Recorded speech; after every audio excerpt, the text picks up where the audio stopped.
Cyclone Biparjoy, the Indian Met Department has informed that this powerful cyclone Biparjoy has weakened to a very severe cyclonic storm from extremely severe cyclonic storm. So there's some kind of relief, but of course NDRF, SDRF teams, not taking this lightly, have swung into action to evacuate people from low-lying areas.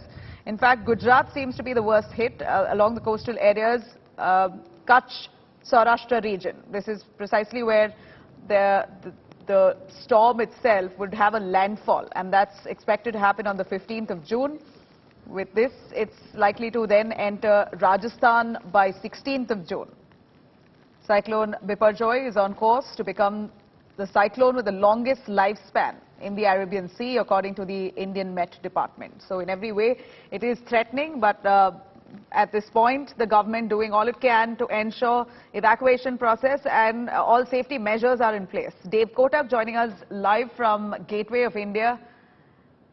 Dev, give us more on the preparedness. As we see, unfortunately in Mumbai, some young kids drowned owing to high tides.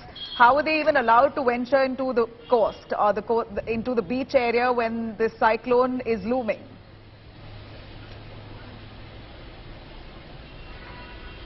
Well, Nabila, to put things into perspective for our audience, let me clearly tell you that manning the entire Juhu Beach coastline between those duty hours were 12 lifeguards in all, some of them by private and some of them by BMC. They were all working together as a team. In fact, this one particular lifeguard on that stretch of the beach where the kids managed to enter from, all teenagers, they ignored the warnings and the signs despite the lifeguard signaling them clearly, blowing his whistle and asking them not to enter into the water.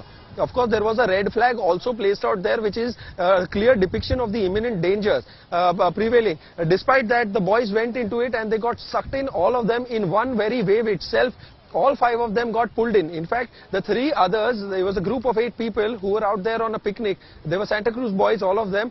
And also, one more thing is that the 3 of them who chose to not enter into the water were smart enough and did not pay for their life. But the other remaining 5 people, one boy was pulled out in the nick of time because a fisherman who did not care for his own life and did not wait for the lifeguard officials or the rescue team to arrive. He jumped into the water himself and saved one of the boys. However, the remaining 4, the search, in fact, 2 boys, their dead bodies were found earlier this morning at the Juhu beach. And for the other remaining 2 boys, the search operations still continue to remain on.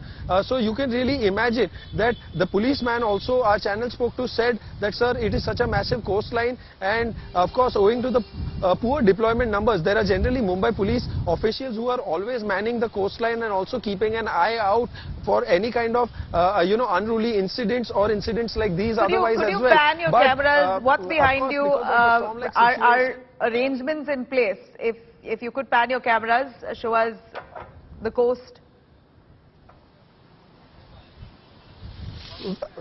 Well, yes, for now, if I can just give you an idea and show you what the sea looks like. It is still relatively rough, but rougher than what it was yesterday. Of course, right now there are no Mumbai police officials out here because the storm-like situation and the cyclone and the cyclonic condition seems to have reduced a little bit compared to what it was yesterday.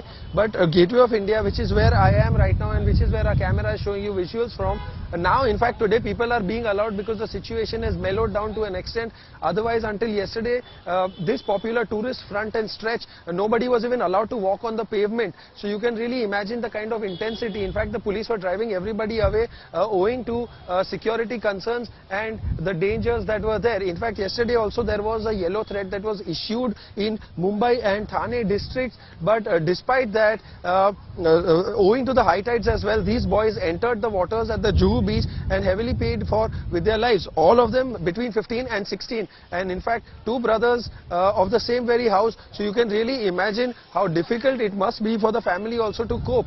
But the police and the officials and the government also repeatedly issuing warning signs and telling people not to enter in. But despite that, yesterday we saw in the evening visuals that so many people had flocked to the Juhu beach. Post the incident which happened between 4:30 and 5 p.m. of the drowning, the Juhu beach was sort of shut off. they did not want to take any further risks, so no one was really being allowed. In fact, today also it continues to remain shut, and the Navy was helping out with rescue operations. So you can really imagine what at has this point, of course, I can't even transpired. imagine what's going down through the minds of the family members of those young boys who've drowned in high tide, despite an embargo asking people not to step anywhere close to the beach. On the heels of this Biparjoy cyclone, you had still kids venturing into the beach. They were unmanned. Unfortunately, 4 of them have drowned.